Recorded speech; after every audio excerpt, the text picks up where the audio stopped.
when you're building these kind, like doing world building for these kinds of things, like does it proceed from an initial kind of like what if? Is there kind of a set of what ifs? Like how do you kind of think about all these different pieces kind of moving? Obviously, you also need to, and not just world build, you also need to figure out, okay, what is the story going to be? Is kind of the story co-evolving with the world building? How do you think about all this? Well, so yeah, I mean, yes, I generally do start off whatever sort of book I'm writing with that core what if. What if the world had this in it? What does that change? The metaphor I usually use is dropping a stone into a pool, and then you follow the ripples outwards. You can see this progressive sequence of this changes and that changes and then that changes, and that builds the world in a very organic way. And with me specifically, the plots and the characters and so forth generally come out of that world building. So it's not usually a separate thing that I then have to work on once I've got the world.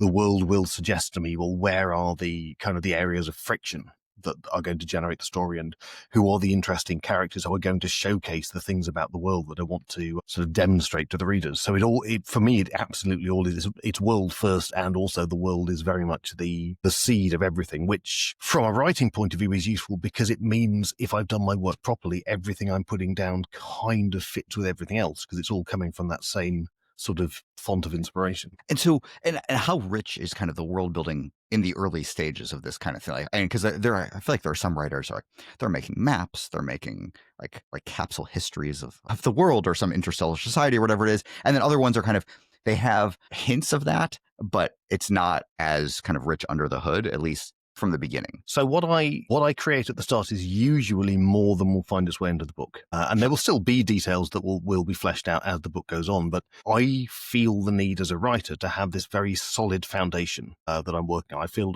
like I need to believe in the world as a living place that is not purely there just to serve one particular story or to serve as the backdrop for one character's kind of hero's journey or anything like that.